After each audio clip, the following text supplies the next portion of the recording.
How long have Americans been coming to China and making friends? Today, we might just find out. My name is Jason. I'm originally from sunny California, now living in beautiful Beijing. Today, with us, we have Elyn MacInnis, who was born in New York but went to China in 1988 with her husband and two children.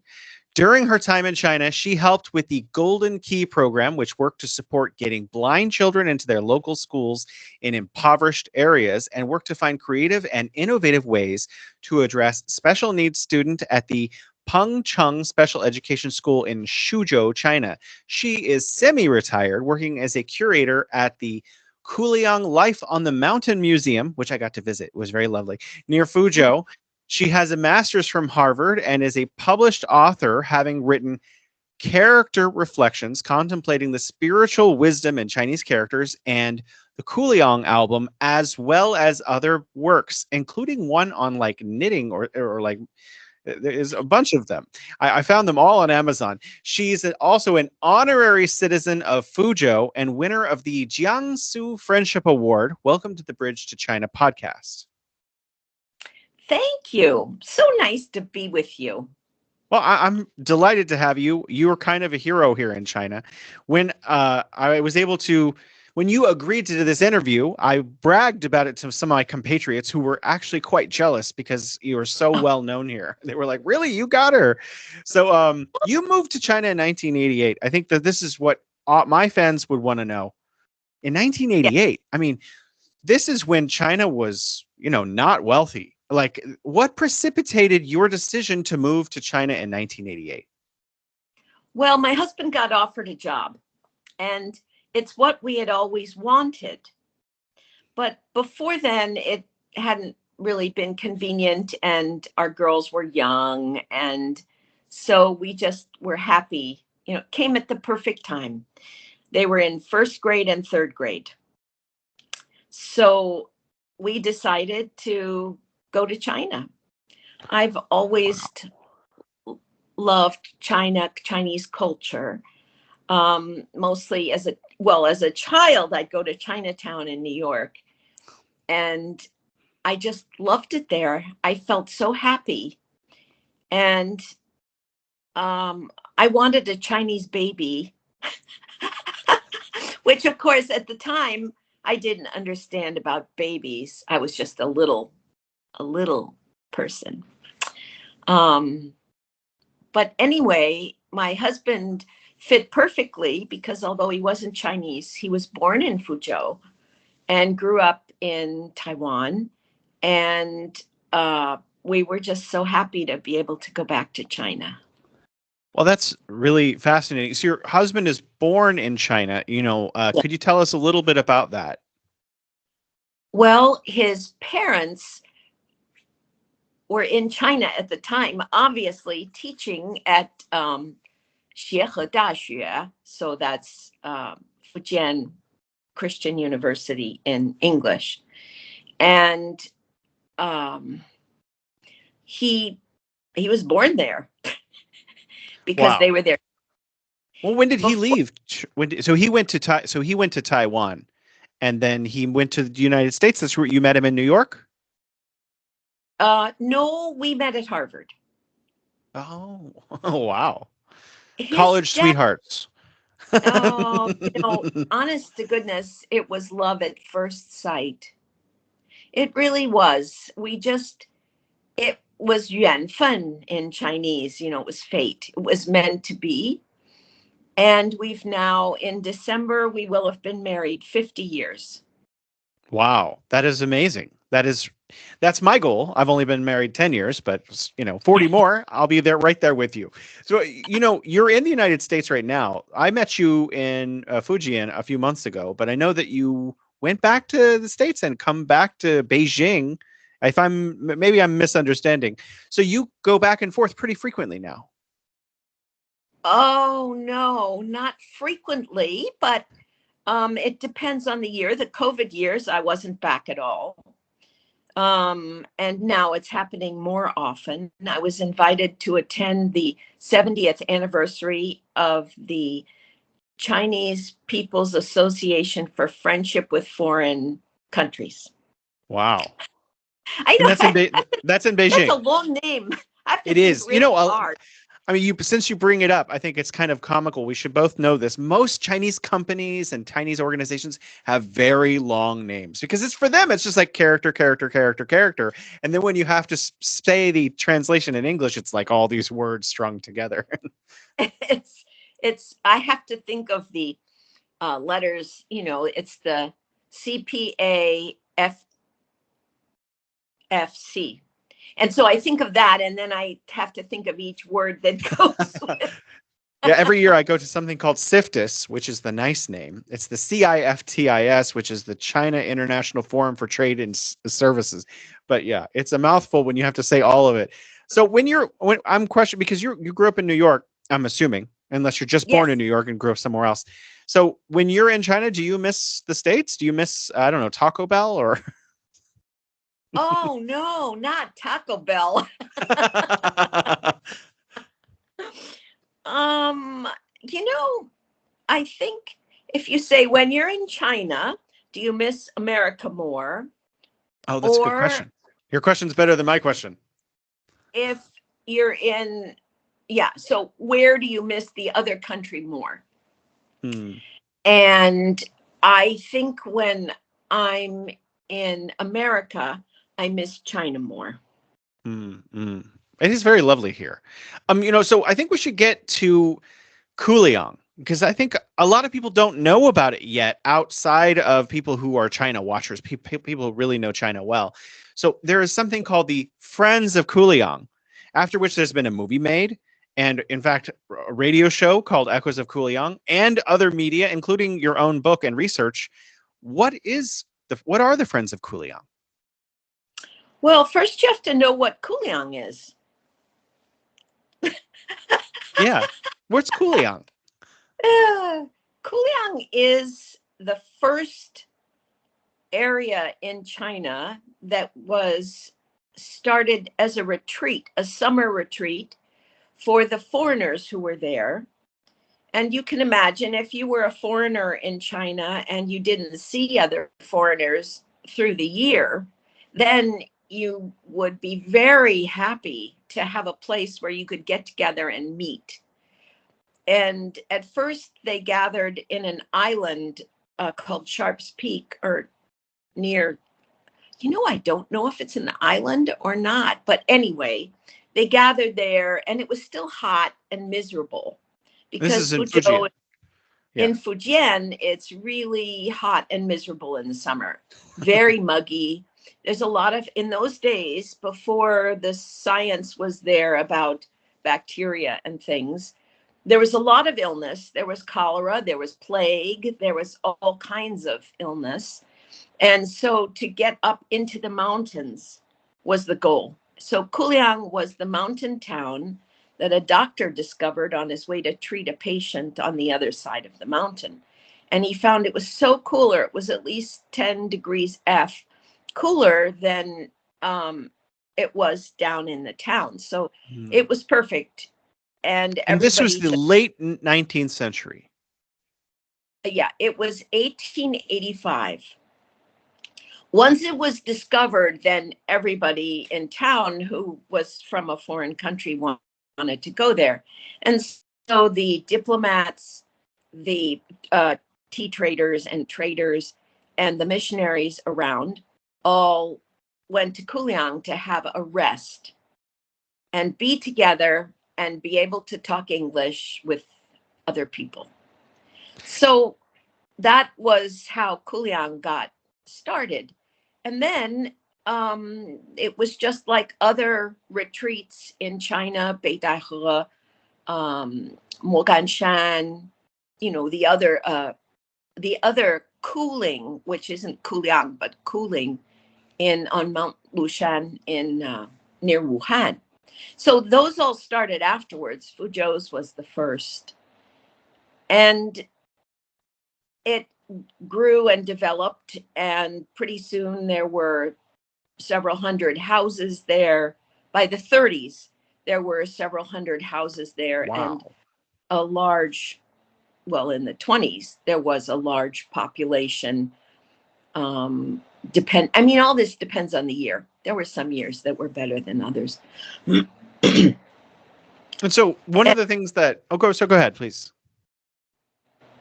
And so it was a place where foreigners would gather in the summer and speak their own language. And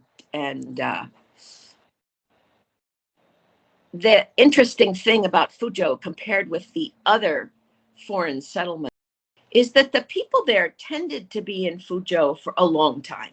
It wasn't like Shanghai where people would come and go and come and go. You know, they might be on Moganshan for 3-4 years and then they'd head off home again. But in Fujian, the people there were fairly stable. It was a small group. It wasn't a huge group like on Lushan, the other Kuliang. They had so many people. In Fujian, it was a small group. Everybody could speak the local dialect. And that meant that there was a much more harmonious relationship with the local people on the mountain people.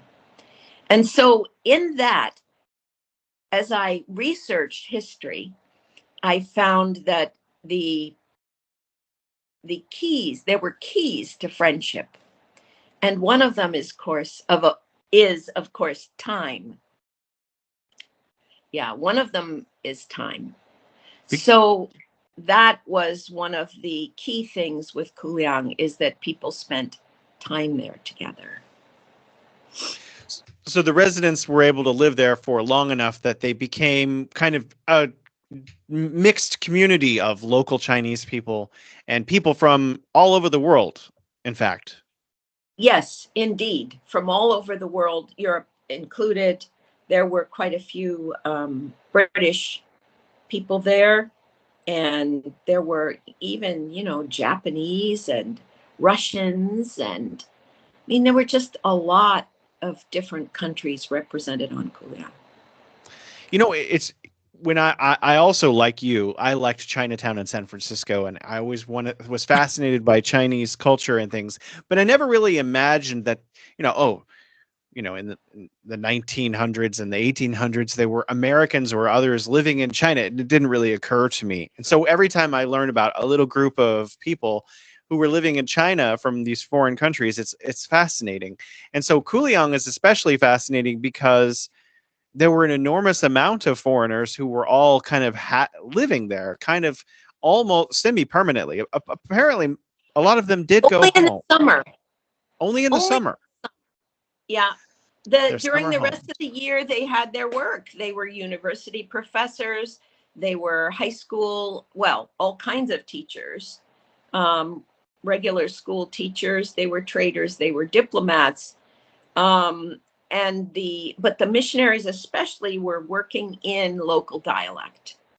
They pretty much all spoke Fuzhou Hua, the local or whatever area they were in. There are many dialects. They spoke the dialect of their home region. So we've got 90-year-old Mimi Brewster, who can still recite poems from Hinghua, down south a bit, I think, south, and do it in perfect local dialect. And everybody is just astounded because she sounds local. Hmm. So you've become the curator of a museum trying to keep these stories alive. And it's for more than a century of the bond between Chinese people and the foreigners who live there. How did you start that work? What got you into that? Well, you remember Peter's family was there in Fuzhou. So, and he was born there, and he spent his first summer on the mountain when he was about a month, 2 months, 3 months old.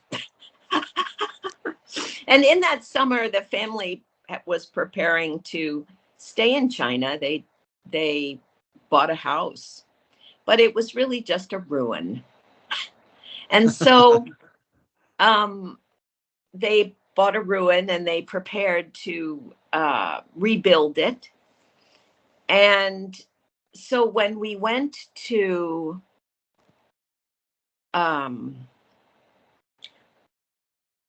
Oh, this is a story that has roots. But when we went to Fuzhou to check out his roots, we um, went to see the hospital where he was born.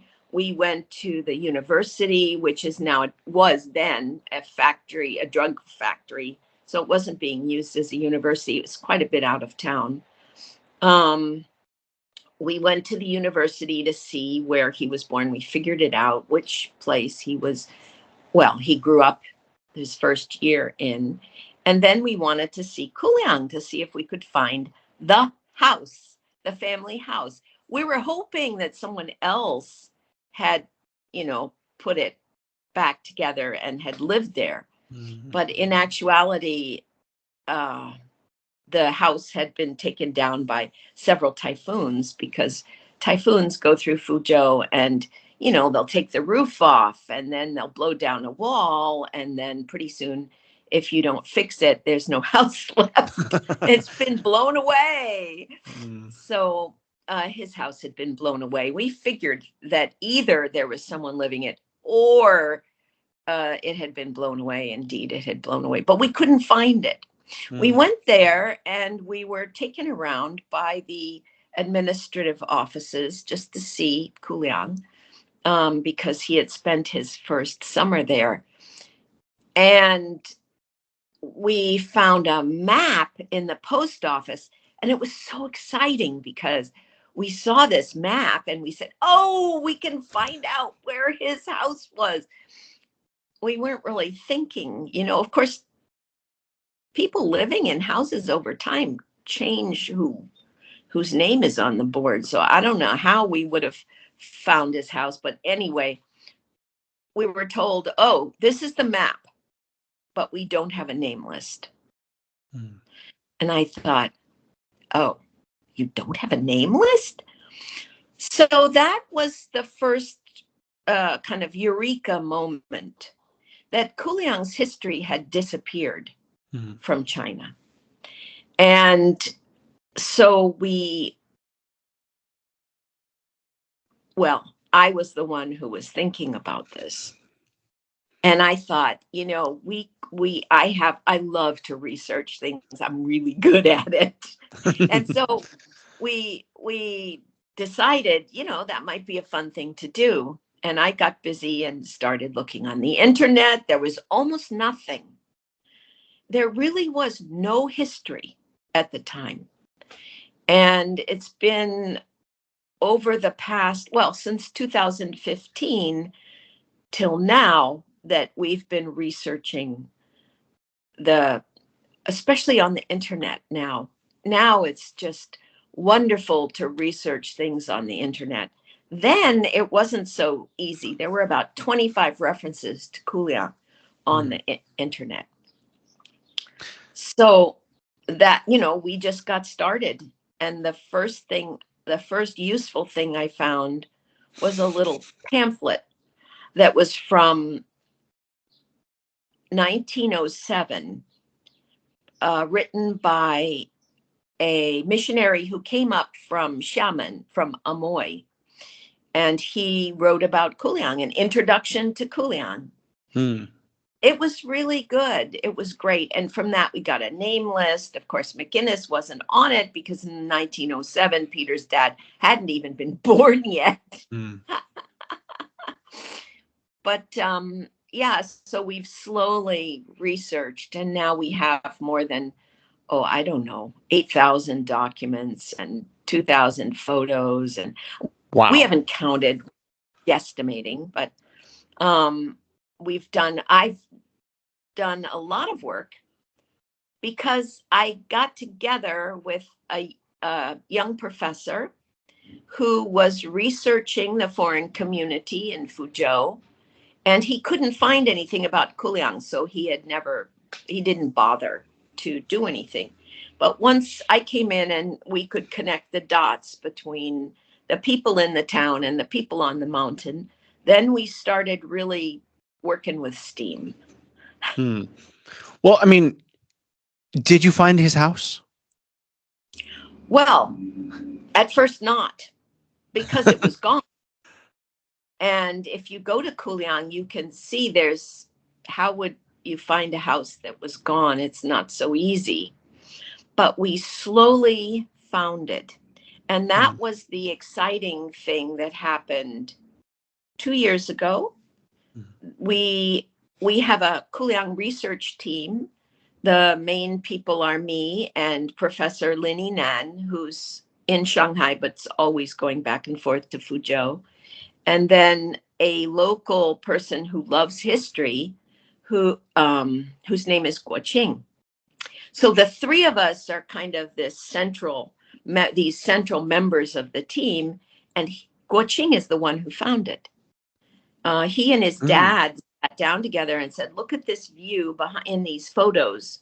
Behind, we had pictures of it, the ruin, and they could see the slant of the mountain and the trees on the hill, and they could see the view down into Fuzhou." And so they figured out they probably found it. And then they went up and started digging around, literally digging around, and found the foundation. So 2 years ago, we found our house. I mean, may I ask a question? Is your house on someone else's property now? Like, is it like someone's backyard or something? No, it's just bare land. Wow. So it's easy to like put a flag there or something. Oh, well, the sweet thing is that after we found the spot, and they said, "Well, we should rebuild it." And I said, "No, it's too far out and people won't come. And that's like a waste of money. Don't do that." But we could put up a little memorial. And so, or just a stone with a plaque. I mean, you don't have to do everything fancy. So they did that.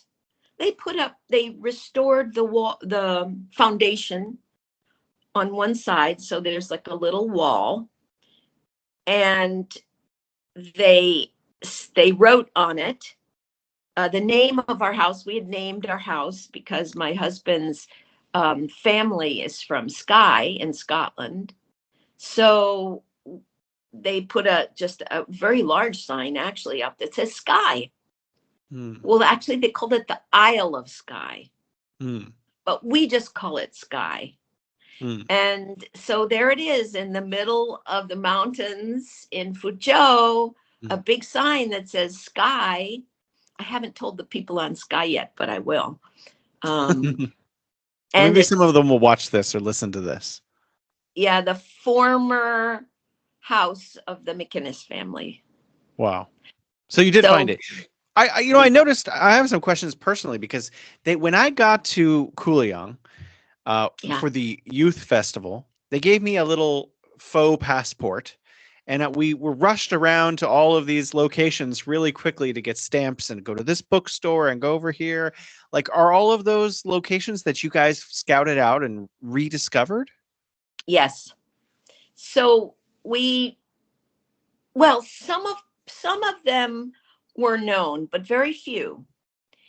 And we're actually, the people knew, in this house was built in 1912, and the family that built it was we've mostly reconstructed who had what house and the history of the person through that map that had the name list for the map, and then through the internet, which has gotten better and better. The internet is really improved for doing historical research on China. Is that what you got your master's degree in, history? No. I got a master's in divinity, which is why I wrote that book. Oh, yeah, sure. Absolutely. But basically what I've done most of my life has been teaching. And some people in China remember me because I was on the program Outlook English magazine, and it played in the late 1990s and into 2004 or 5. There are a lot of English learners who went to the Star of Outlook competitions in the summer to see who had the best English. I did judge at some of them. Well, I And understand you and your whole family are related to media in some way, and I've been yeah, told by my colleagues again and again that you told me before the show it's not entirely accurate, but that your two daughters became quite well known here in China in media. Could you tell us a little bit yeah. about that? Your history and theirs as well, a little bit. Well, we came in 1988. We came to Nanjing. It was still, at the time, China had not really developed too much from the past. And if we put our hair dryer and the rice cooker on at the same time, it would blow the fuse. Wow. And then when the fuse blew, I'd have to go out into the hallway and use like leaded wire to replace Wow. the connection in the fuse. It was quite interesting, actually. But it did mean that we had to be careful about our electricity use. So you could, yeah. Well, that sounds That's sound. what life was like. The girls went to local school and there was no heat. It was cold. They had to use hot water bottle things to keep warm in class. We had very little heat. It was sort of 10 in the house, but that was so much Wow. better than our neighbors who Wait, 10 had no degrees heat. Fahrenheit, freezing. No, 10. I'm sorry. I'm moving back and forth. Centigrade. Okay. But I'm in still very American cold, now, yeah. so I think in Fahrenheit, but sometimes I come up with centigrade. Yes, it was about 50 Fahrenheit or 10 degrees centigrade. It was, and our friends, they would come home and it would be close to freezing. Remember one winter where it went below freezing and everybody's pipes burst because they didn't have any real heat in the house. So, we'd go home, cook, and go to bed. Wow. In the north, I think I'm not sure exactly what the river is, maybe the Yangtze River. North of this, all Yellow. the homes are built differently. Yellow River. All the homes are built differently where you use coal to cook dinner and then that heats these raised pads that you can sleep on. I've been to these homes and slept in them. Really actually kind of hot to the touch when you get on them the first time. Yeah, no, we didn't have Kongs. We didn't have much, except in our house, we did have a little heater and it would keep the house at about 50 when it was 30 out.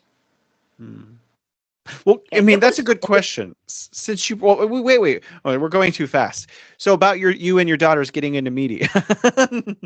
Oh, right. Well, they had to do something besides school. Our family is very much not just focusing on education only. You need to develop all facets of yourself.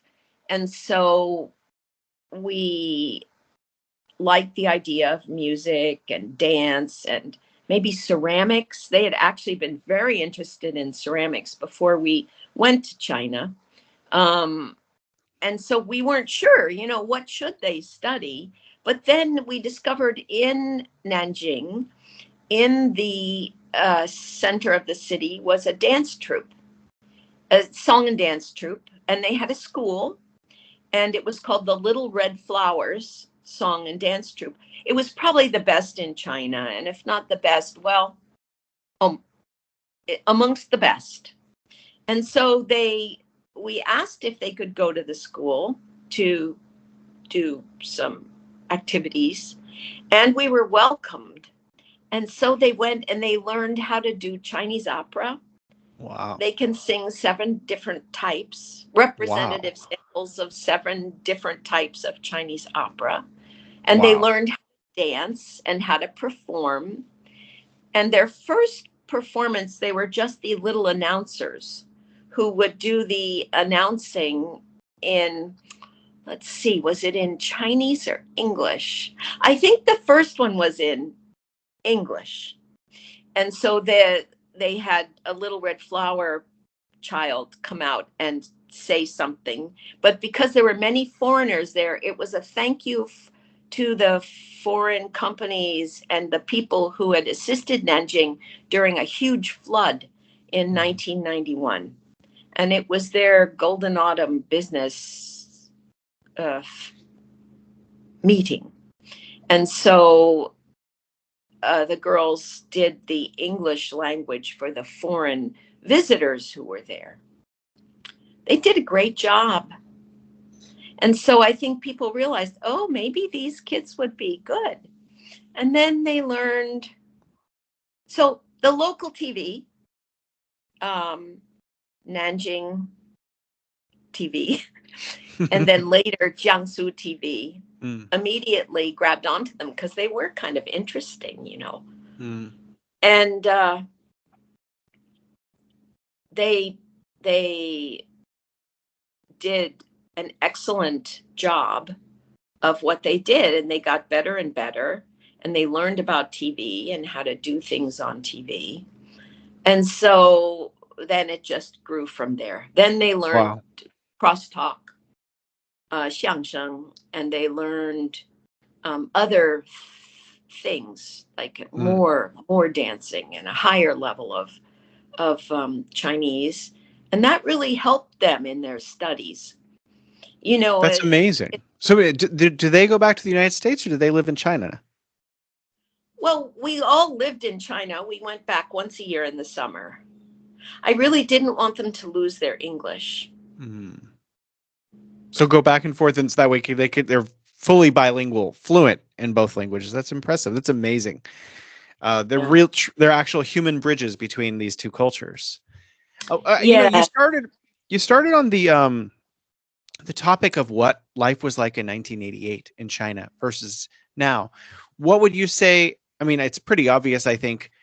It's completely transformed. But what have you noticed that was transformed? What are stories of 1988, 1989 like for you when you see where China is today? You know, the transformation was really quite remarkable. I had never imagined that it could go that fast or that well. And I remember in 1988 seeing a raincoat that I really wanted, a rain poncho. I thought, oh, I wish I had a use for this. I almost bought one just to have one, you know, because I wanted one. And it was a poncho that you'd wear when you were biking, hood. But then in the front, there was this little teeny baby hood for the child who was riding in front of you on your bicycle. Wow. And that's one big difference. When we went there in 88, there were very few cars. There, the Jinling Hotel had about 15 taxis. So you couldn't really, I mean, it wasn't easy to get a taxi. Mostly we were in sanlunchuo, the sedan chairs or whatever you call them. Oh, yeah. Three-wheeled vehicles that hopefully a person had a motor, but sometimes they didn't. They were just biking. And now it's so different. I mean, you do see bicycles more than the US, but you know, it's a nation of cars. Yeah. And nobody is cold or wet. Very few people would be cold and wet on a bicycle. Yeah, I think here in Beijing, most of the people riding bicycles are doing it for health now, like they are in the States mostly. Yeah. Or if they're riding to work, it's still part of their health, you know, so it's completely transformed. Not far. It's not far to their work. Right. You know, people then, they were just remarkable. They were strong, they were thin, they were lean. We should all go back to pre-developed times so that we can become healthier. It's true. It's true. Nobody was what the West would call fat. Well, definitely, maybe I should go back in time and live in the 1980s in China then, because I could use a year or two in that time to become stronger and healthier. I wanted Yeah. to switch gears again. There's a lot of things I wanted to ask while have you here. Um, I think a lot of Americans now are afraid of China, afraid of traveling to China. I mean, I think there are a lot of people who are not. I meet new youth who've never been to China here in Beijing, and they're just having a blast and they wanted to come here. But I think there Yes. are other Americans who don't have that same feeling. What advice would you give to Americans who might be a little bit afraid or intimidated by the idea of coming to China? Well, if you're just going for a trip and you're on a trip there's so many different kinds of coming to China. Yeah, There's sure. the coming on a tour. Oh, that is so easy. And that would happen very easily, and your time would all be arranged, and buses and places to stop, and it's a lovely place to come on a tour. If you just came by yourself, it might be a little more difficult, but we've had so many um, changes in technology. Now we have these little handheld devices where you just say what you want to say, and then you let the person hear it, and then they hear it and they know what you've said. It's like a little Mm, translation machine. That has really changed things. mm. Um, and so I have friends who've used that and have been delighted. You can have conversations. They have glasses now. For this is for just for the listener who can listen to the other person talking and type in your own language what they're saying. So It's amazing. it's a remarkable time to be alive. Yeah. Yeah. And I found that when I was in China, it was probably the safest place I've ever lived. Mm, I was so safe there. And that wasn't because I spoke Chinese. I mean, that was true for everyone. mm, No guns, mm. no, uh, I don't know what to say. It's just It's a feeling you get at night. You could be out by yourself at 10 o'clock at night and it's just carefree. I have to say, I also lived in South Korea and it was very similar to there. Both of these places, remarkably safe. So it's a very nice, East Asia is a wonderful place to come visit. I wanted to ask you a different question. We talked about what has changed since the 1980s. What hasn't changed? the Chinese people haven't changed too much. They were a little less complicated in 1988. Now there's a lot more to think about. In those days, things were quite simple and hadn't changed much. No internet. Mm, Ah, I know. I don't know if the internet has been both good and bad, right? mm. You were Um, bragging about how amazing online research is. well, it is. Yeah, that part of it's really great. But then you get one little person who has some feeling, about something, and he gets out there and yells it loud enough times, and then people hear about it and then maybe start to believe something that's not true. I don't know. You need to Mm. be smart these days. Um, one thing I learned in my history class in high school was about the Flying Tigers, about Oh, Americans who came to China to help defend China uh, against foreign aggressors. Your father-in-law was in the Flying Tigers. yeah. I was wondering if you may have heard one or two stories about his experience that you could share with us. Well, he was in the 14th Airborne. Later in the war, the Flying Tigers were subsumed into the 14th Airborne. And he was in the 14th Airborne because he could speak Chinese. He was assigned to watch the Japanese troop movements on the coast and relay them back via radio or however they did it to Kunming to let them know what was going on. So the man who was there before him was actually captured by the Japanese and executed. So it wasn't a simple or easy thing, and it was dangerous. And he did in that way. I mean, he put his life on the line, but he's pretty smart. He always wore a Chinese army uniform and, only went out certain times of day when you couldn't see anything and things like that. So he didn't get captured. We're glad. Well, that's fortunate. Yes. Could you tell us about your work with the Golden Key program? Yeah. Golden Key is just one of the actually many programs I've worked with. And it's one that I was working with when we lived in Beijing. It's the government's taken over their work now, but in those days, the blind children in the hills, in the mountains, didn't really get much attention. And so Golden Key went in and they'd identify the blind children, and then they would train their teachers in how to use Braille, and also the government people in how to use Braille. And they would make sure that every blind child got an education. And in those days, that wasn't so easy because the transport, it just wasn't as easy as it is today.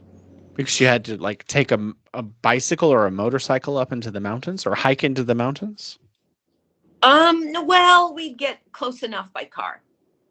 But then, we would go by car. They lived there and their school was right up there in the mountain, on the mountain.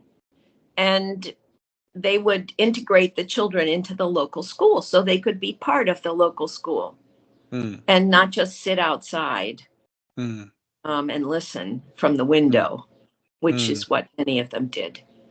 So that was a wonderful program. It's now no longer needed. The Chinese government has really, really worked hard to get schooling for all children, not just, regular children, but children with special needs. And that also was my work in Xuzhou, in Jiangsu province. Xuzhou in those days was kind of a poor coal mining town in the middle between Beijing and Shanghai. And they had a population of special needs kids who could go to school, but they didn't have the IQ to go to the regular school or even any special ed school that was there. They were pretty, extreme circumstances. Well, not so extreme. We wouldn't consider them extreme here in the US. And that school took in kids not just from families that had the money to send them, but they took in kids from families who didn't have the money to send them. For example, I remember there were garbage pickers in town who didn't have the money to send their two daughters to school. And so I would get with my friends and we would raise the money to pay for the tuition. I mean, pay the teachers.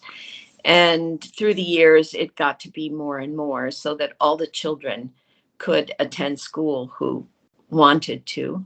But then the government picked that up pretty quickly and arranged for all special ed children to go to school. We still carried on because the program at Peng was different.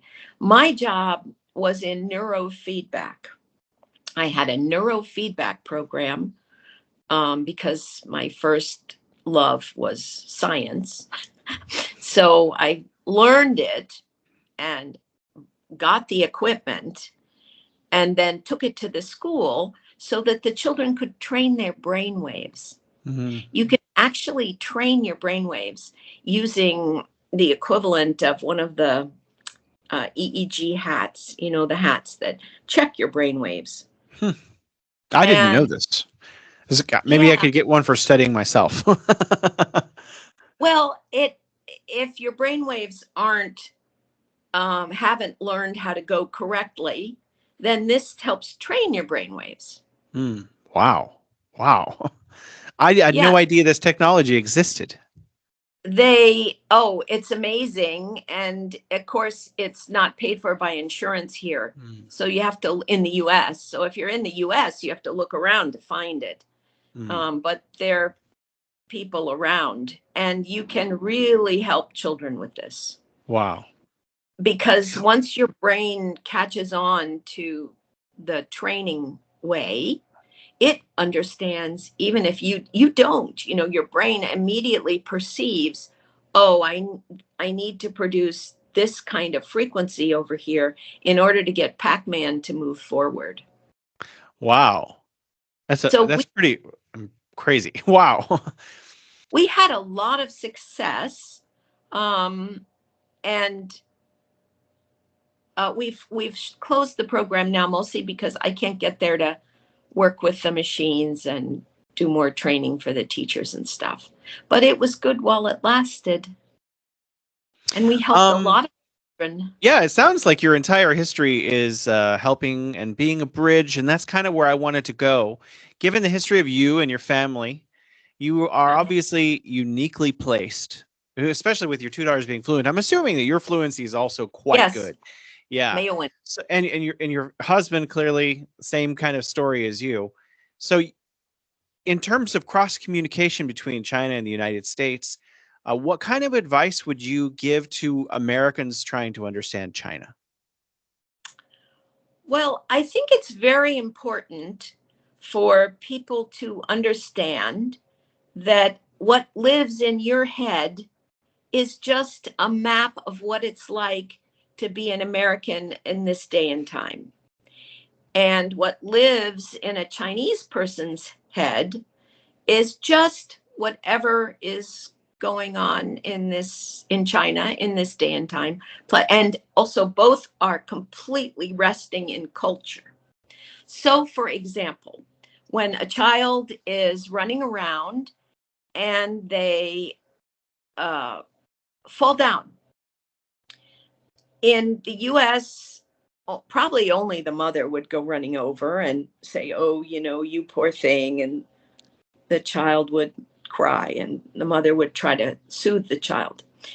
In China, if a child running around falls down, the adults around would all come by and laugh, and be jolly, trying to make the child jolly again. And they might laugh. And for the foreign child, their map in their head says, oh, they're laughing. That means they're laughing at me. And in China, the child would think, oh, they're trying to cheer me up. But the child would know that, they're trying to cheer me up. So you get things like that. Also things like, I remember, not so much anymore, but when we first got there in 1988, people would say to me, oh, you're fat. And for me, that was just enough to make me faint, right? I mean, as an American, to be told, oh, you're fat, and I wasn't really, in American standards. For them, it was, at that time, it was a good thing. It showed you had plenty to eat, you weren't suffering. And it was just like something that was you. It's just like being tall or blue-eyed or brown-eyed or whatever. It was not something that was negative. And so it took me a while. Now, if I'm in China, I can laugh and say, ha ha, this fat old lady. You would never say that in America, ever. Right. Ever. But you can say it in China and we all laugh and love it, because the difference that's there is, in America, we're individuals. And so we're all looking at each other as individuals, and there's a lot of comparison. But in China, I'd be part of the group. And it was just another way to describe me as part of the group. I wouldn't have left the group. And so it's not pushing me out. It's not criticizing anything. It's just a description of me as part of the group. So I've never left the bosom of the group. And so it's not painful. So your advice is to try to understand the complex cultural nuance differences between these two different peoples. Yes. And in fact, anytime I was, let's just use the fat example. Someone would say, I'm fat. I'd say to myself, they don't mean that in the way you're hearing it, and dig deeper into what it means. So And use the experience to learn. to learn about their culture. And for example, in the US, babies from, and we have a granddaughter now, she's 2. Wow. And she's just adorable. And so I'm into babies lately. But for babies, what you teach them in the US is please and thank you. It's like, the cookie, please. say cookie, please. Mm-hmm. And then, okay. And now they take it and then just say thank you. So we have this please and thank you back and forth that is really strengthening this sense of you are you and I am I, this individualistic way of thinking. But in China, babies don't learn please and thank you as much. I mean, maybe they learn some, but not as much. And certainly not in 1988. Babies did not say please and thank you. Well, what did they say? What they said was what I would call the relationship title. So, for example, you have baby and you carry the baby around, and here comes a little girly, cute little girly, and you'd say 姐姐. 姐姐 means older sister. Okay, say older sister. And then, their grandmother would come around and they'd say, oh, look, 奶奶. And then the baby has to say 奶奶. And you've got this building of the relationship web. And that's what happens to Chinese children. And wow, fascinating. Relationship web surrounds you and keeps you in a kind of safe place. Now, this is very generalized, right? Of course. But still, it's a difference. And I found that very good in my living there. For example, if you were invited out to a big party, as an American, especially my husband, he finds big parties with lots of people exhausting. He just hates them. Mm-hmm. And he's like, can I just not go? But I'm more extroverted. He's a real introvert. He goes if he has to. But for Chinese people, those big parties are wonderful because you're all together. You're all related. You're all friends or classmates or workmates, and you're all together and you can have such a nice time. And that's one thing I learned in China is how to have a good time in a big group and to ride this wonderful feeling of togetherness that happens in that big group. And for example, that comes out in differences when you eat at a restaurant.